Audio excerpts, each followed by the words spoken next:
casi no se ve por la niebla y, claro, hace una tarde buenísima para comentar ciertos artículos que sacaron ayer, como por ejemplo un artículo muy extenso, que además os recomiendo que leáis, el de La Galerna, donde entrevistan a Juanma Trueba y le hacen una entrevista absolutamente larguísima, donde tocan muchísimos aspectos del Real Madrid. Y os tengo que confesar que me ha ocurrido algo por primera vez en mi vida. O sea, es prácticamente imposible en una entrevista tan larga no estar de acuerdo en nada de lo que dice este hombre.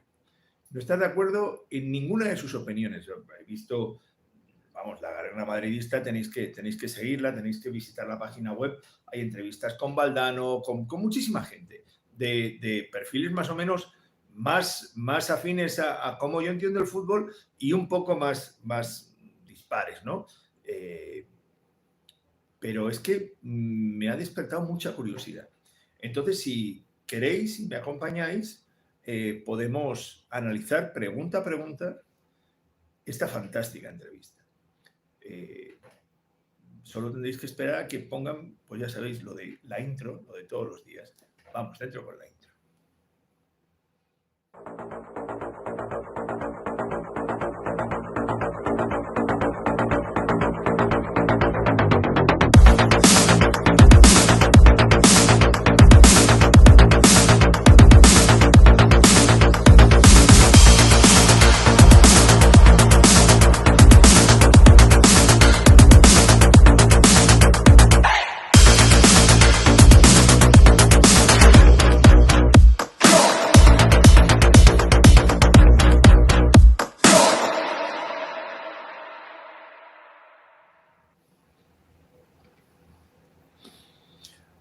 Bueno, pues estamos ya preparados.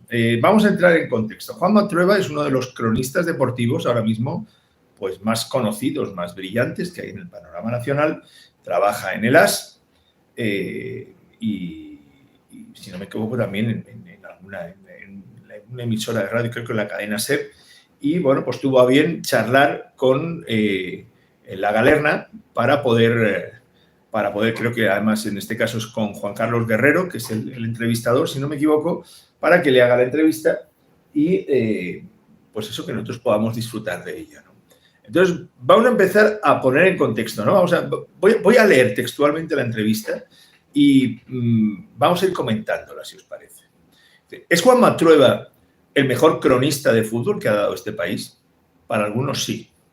Ya empezamos a discrepar, pero bueno. Para nosotros está indiscutiblemente entre los mejores. No sería exagerado decir que para hallar la primera semilla en la creación de La Galerna hay que remontarse a aquel as de principios de siglo donde brillaban Guasch, Relaño o el hombre que tenemos hoy frente a frente, separados tan solo por unos pucheros en la terraza de un restaurante de Chamartín, donde si no. El perfil de Trueba, con todo, desborda el del brillante escribiente y alcanza su trabajo como impulsor y director de A la Contra. Hablaremos de madridismo, de las formas de entenderlo, de Mourinho, de Florentino, de Casillas y de los hombres de Ancelotti, un equipo con el que se identifica. Vamos para adentro. Tengo que empezar primero agradeciendo a La Galerna que se tome el empeño de hacer entrevistas tan a fondo. Y al señor Trueba también tengo que agradecerle su sinceridad. Porque, hombre, si todo el mundo tiene derecho a tener sus propias ideas políticas, ¿cómo no va a tener derecho a entender a su manera el madridismo? Yo voy a analizar la entrevista desde mi punto de vista, solamente desde mi punto de vista. Bájate, por favor. Oye, pajarito. Valverde, venga, abajo. Perdonad por la interrupción. Entonces... lo voy a hacer desde el respeto y desde el agradecimiento a alguien pues que se sincera y que dice pues todo lo que piensa. No se queda en lo políticamente correcto, no se queda en lo políticamente para no meterse en ningún problema, para no meterse en ningún charco, sino que hace todo lo contrario, se mete en todos los charcos y dice su opinión, cosa que me parece, de verdad lo digo aquí, de agradecer y da lugar pues, a una entrevista muy interesante. Como no quiero enrollarme, y la entrevista es muy larga, lo que quiero que voy a hacer lo vamos a partir en 3 partes de aproximadamente 15 minutos, que yo creo que más o menos dará para 3 partes de 15 minutos, y así vosotros la vais viendo cuando y cómo os apetezca. Luego me comentáis en los comentarios si os parece bien este formato o si preferís que sea todo seguido, ¿no? Pero vamos a probar ahora con esto. Por favor, pajarito, por favor te lo pido, estoy hablando con los madridistas. ¿Serías tan amable de dejarme 5 minutos, que pasas de mí siempre, salvo cuando empiezo a encender el móvil, tío? O sea, es que de verdad, qué ansias de cámara tenéis. Qué ansias de cámara tenéis. Hazte tú tu propia página, tío, hazte tú tu propio podcast, ¿eh? O sea, es que ojo lo que tengo aquí. Claro, ahora te da vergüenza salir, ¿verdad? Ahora te da vergüenza. Si es que, en fin. Bueno, vamos con el principio de la entrevista. Tienes fama de preconizar la españolización del Madrid, hasta el punto de que algún tuit en ese sentido te ha causado algún disgusto. Bueno, se está haciendo referencia a un tuit con el que él se ha hecho famoso durante muchos años. Si no me equivoco, es el de donde él dice que por qué se ficha a Modric si había jugadores como Cazorla o Miguel de las Cuevas en el mercado, ¿no? Él contesta y dice, bueno, a ver si Modric se retira ya y dejan de recordarme el tuit en cuestión, ¿no? Es un principio simpático, ¿no? De alguien pues, que no tiene miedo a esconderse, o sea, reconoce sus errores y eso es una buena manera, ¿eh? de empezar la entrevista. Dice, pero ¿es justo decir que dentro del Madrid tienes predilección por el producto nacional? Dice, absolutamente. Ya vamos mal. Pues yo creo que el madridismo o que el Real Madrid se ha convertido en un club mundial, no en un club de pueblo, no en un club de país, pero que la evolución que ha conseguido Florentino Pérez y la evolución que ha conseguido el fútbol mundial es de integración, de no mirar el pasaporte, ¿no? ¿Y podrías explicar por qué? Porque este es un factor que a muchos madridistas no les importa. Dice, sí, hay gente que reniega. A mí me sentaba muy mal ver que aquella selección española triunfante que ganó 2 euros y un mundial tuviera tan escasos jugadores del Real Madrid. El core de la selección era el Barça y eso me dolía. Esto va según te crías. Mi Madrid, el Madrid con el que crecí, es un Madrid de españoles. Juanma, también es un Madrid que no ganó ninguna Copa de Europa, el Madrid con el que creciste. Creo que tendrías que agradecer a todos esos jugadores extranjeros que han traído la nueva gloria al Real Madrid, porque son jugadores extranjeros los artífices de esa gloria. Gente como Cristiano, gente como Modric, gente como Kroos, gente como Courtois. Sobre esas piedras y sobre esos cimientos se ha escrito la nueva página brillante de la historia del Real Madrid. Si tú te quieres quedar en un recuerdo mediocre, que es el mismo que yo viví, y lo viví con muchísimo cariño, pero no me vale para menospreciar lo que viene ahora. Le pregunta, dice, pero por entenderlo, y según lo que dices, ¿la razón por la cual querrías más españoles en el Madrid es para que la selección pueda jugar con más madridistas? Te lo pregunto porque también hay muchos muy madridistas y muy españoles que, sin embargo, disocian ambos temas. Es solo una de las razones. Es que yo no creo que sea una razón válida. Es que la selección va por un lado y el Real Madrid va por otro. Es que el Real Madrid no le debe nada a la selección. Es que además ese débito siempre se lo pasáis en libreto de factura al Real Madrid, nunca se lo hacéis con el Barcelona. Ahí es que me parece, no sé, me parece cuando menos curioso. No me atrevo a ponerme profundo en plan, no, es que el jugador español es el que comprende la esencia del Madrid. ¿En serio? ¿De verdad estás diciendo eso? Cuando los 3 más grandes jugadores de la historia del Madrid son extranjeros. Tú le vas a pedir, o le ibas a pedir a Di Stéfano que comprendiera la esencia del Madrid. ¿Eso es lo que ibas a hacer? No lo entiendo. Pero mi Madrid primigenio es el de la quinta. Y quitando a Stilige, no eran los extranjeros quienes capitalizaban el talento, como sí sucedía en cambio en el Barça. Por entonces solo había 2 extranjeros por equipo, después 3. Luego pasó el tiempo, se liberalizó el tema con los comunitarios y llegó un Madrid casi sin españoles. Y un Barça lleno de españoles. Eso sí me molestaba, de verdad. Y sucedió porque al club no le pareció relevante españolizar el equipo. ¿Y no será porque había generaciones distintas? Porque que yo sepa, la política que había de cantera en el Real Madrid, cuando sale la Quinta del Buitre, era dantesca, era malísima. Pero que tú encima digas que el talento en ese equipo solo lo capitalizaba la Quinta del Buitre, se ve que se nos olvida un tío con rizos mexicano. ¿Cómo se llamaba? Hugo Sánchez, que ese no hacía nada. Ese solo metía lo redondito por el recuadro, no hacía otra cosa. Es que tenemos una memoria, Juanma, un poquito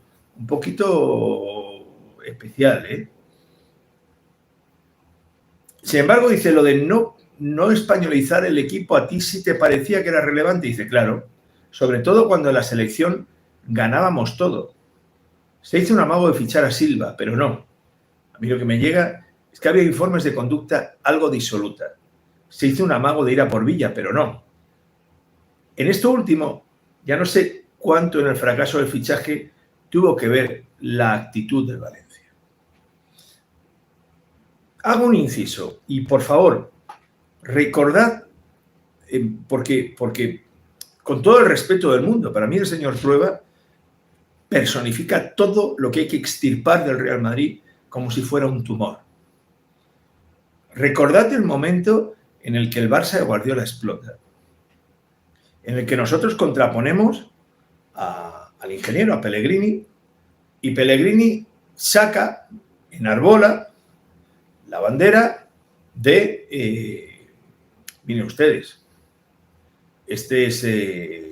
hemos quedado segundos, pero hemos hecho récord de puntos. En ese momento crucial de la historia del Real Madrid, gente como Trueba, gente como Valdano, está rodeando al presidente y está bombardeándole desde todos los medios de comunicación diciendo que la solución es fichar jugadores españoles y seguir confiando en Pellegrini y en el estilo de juego que tiene Pellegrini. O sea, esto es como querían que hiciéramos un Barcelona de marca blanca, un Barcelona de Mercadona, un Barcelona hacendado. O sea, había que fichar jugadores españoles cuando los mejores jugadores españoles ya los tenía el Fútbol Club Barcelona. Estamos locos. Había que jugar como jugaba el Barcelona cuando el Barcelona era la perfección absoluta, jugando a eso. ¿De verdad es madridismo eso que preconiza Juanma Trueba? O sea, nos hubiéramos ido por el sumidero de la historia. O sea, es que aquí estaría todavía Guardiola si llegamos a hacer caso a esta gente. Es que estuvimos a punto vamos, no de desaparecer como entidad, pero evidentemente el abismo que hay entre la posición número 1 y la posición número 2 es muchísimo más grande que entre el resto de posiciones.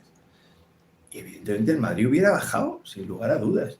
Vamos, deportivamente ya nos estaban comiendo la tostada sin paliativos. Pero bueno, dice, claro, es que cuando se habla de españolizar el Madrid, no suele tenerse en cuenta las enormes reticencias que los clubes españoles, que son los que suelen tener a los jugadores nacionales, tienen a la hora de venderlos al Madrid. Totalmente cierto. Sí, esa decisión de Florentino puede estar en gran medida motivada por eso. No, es que había mejores jugadores fuera. Es que los 4 buenos o los 3 buenos ya los tenía el Fútbol Club Barcelona. O sea, pero ¿en qué universo me vas a vender a mí que Cazorla es mejor que Modric? ¿En qué universo me vas a vender a mí que Kroos es mejor que Silva? De verdad, es que todavía seguís preconizando esto desde las y desde vuestros púlpitos. Es apabullante, o sea, es que me sorprende una barbaridad. Dice, sabrás que no solamente hay un madridismo al que no le importa la nacionalidad de sus jugadores, sino que prefieren que no sean españoles, porque eso, supuestamente, significa la existencia de ciertos tejemanejes con la prensa. Eso es una chorrada. Creedme. Por ejemplo, ejemplo, de repente le vieron un número a la cabeza. La época de Casillas me pilla trabajando en el AS, donde Iker tenía algunos profesionales con los que se llevaba bien, tampoco tantos. Te puedo asegurar que eso jamás nos llevó a conocer cuestiones internas del Madrid a través de Iker o a tener un trato de favor por su parte. Aquí no está siendo del todo sincero. Aquí no está siendo del todo sincero y tú lo sabes. Bueno, entre otras cosas porque, bueno, si es que es de pura lógica. Si los conocéis desde que son pequeños, pues lógicamente con quien tenéis relaciones con los jugadores españoles. O sea, a un croata que acaba de llegar de la Premier, pues es evidente que no se va a fiar de ti. Y encima, si le vas a pedir que te cuente alineaciones, pues te va a decir que por aquí se va a Madrid.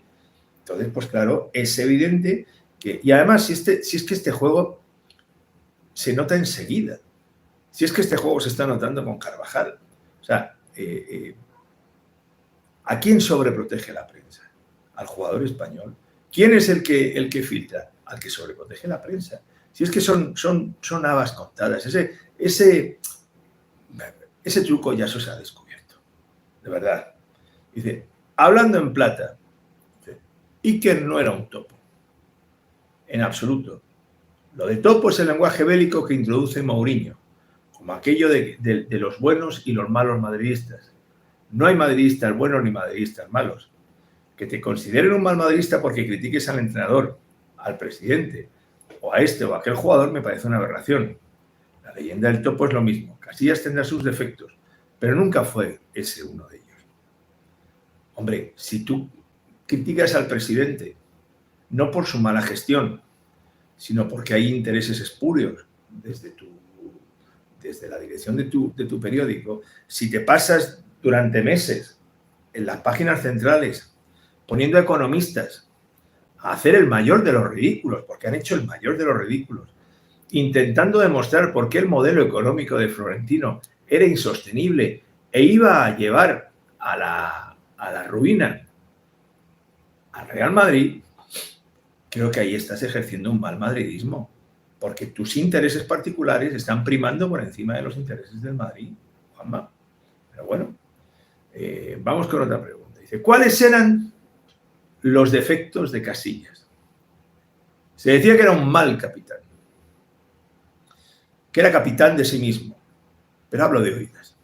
Con todo, incluso si ese fue un pecado real, me parece venial en relación con todo lo que consiguió en el Madrid. Casillas filtrar, jamás lo vi. Te puedo contar anécdotas que han trascendido al público. Yo recuerdo pues en un Madrid-Barça donde Ancelotti pone a Sergio Ramos de 5, de medio centro, y cuando el partido termina, le preguntan a Isco que qué opina del cambio táctico que ha hecho Ancelotti, que cómo lo han visto durante la semana. Isco dice, no, es que no lo hemos visto. Es que nadie sabía lo que iba a hacer Carleto. El Carleto de la primera época. O sea, para que nos hagamos la idea, era tan permeable el vestuario del Real Madrid que si Carleto tenía que dar una sorpresa táctica, solo la podía hablar con el jugador, no la pudo entrenar. Esto tú lo explicas en Estados Unidos y la gente se echaría las manos a la cabeza. Lo que pasa es que nadie sacó esas conclusiones de las declaraciones de Isco, pero ahí está la hemeroteca. O sea, él mismo lo reconoce. No nos lo dijo a nadie. Así funcionaba el Real Madrid. Y contra eso es contra lo que se quiso enfrentar Mourinho. Por eso se echó del avión del Real Madrid. Por eso puenteó o dinamitó todos los contactos que pudo. Y aún así no fue suficiente. ¿O no os acordáis ya de la rueda de prensa de quién es Pedro León? Es que ahora a Simeone no estáis todo el puto día preguntando quién es Joao Félix. Es que a Xavi no le estáis diciendo lo que ha costado Ferran Torres o si cree que es justo que vaya a la selección. No, esas preguntas solo se las reserváis para el Real Madrid, para el entrenador del Real Madrid. Bueno, pues, en fin, de acuerdo, no me parece mal. Cada uno hace lo que entiende. Sigues siendo tan anti-mouriñista como antes. Mourinho es de lo peor que le ha pasado al Madrid. No en términos deportivos. Reconozco que hay algo que deja Mourinho que es muy válido para las Copas de Europa que vienen después. Pero en términos morales, espirituales, fue terrible. Nunca he sentido tanto bochorno como madridista. Juanma, yo nunca he sentido tanto orgullo como madridista. Nadie me ha enchufado tanto al madridismo como Mourinho. ¿Qué era lo que a ti te gustaba? ¿Qué te gustaba? ¿Guardiola? ¿Guardiola el de Qatar? ¿Guardiola el del separatismo? Porque claro, es que a veces que estamos confundiendo ideologías políticas y corrientes ideológicas con corrientes futbolísticas. Porque por ahí pueden ir los tiros. Y eso estaría muy feo, Juanma. Porque eso significaría que todo se ha mezclado. Que esa integración que queríais del jugador español en el 11 del Real Madrid no era integración, sino que era rendición. Pero, ¿quién soy yo para saber lo que pensabas tú, Juanma? ¿No? Solamente puedo opinar de tus preguntas y tus respuestas. Partimos ahora, dejamos ahora este pequeño paréntesis y en 10 minutitos empiezo con el siguiente vídeo. Haremos bloques de 20 minutos. Hasta luego. Si os interesa, tenemos el siguiente vídeo un poquito más abajo, lo miráis en el link.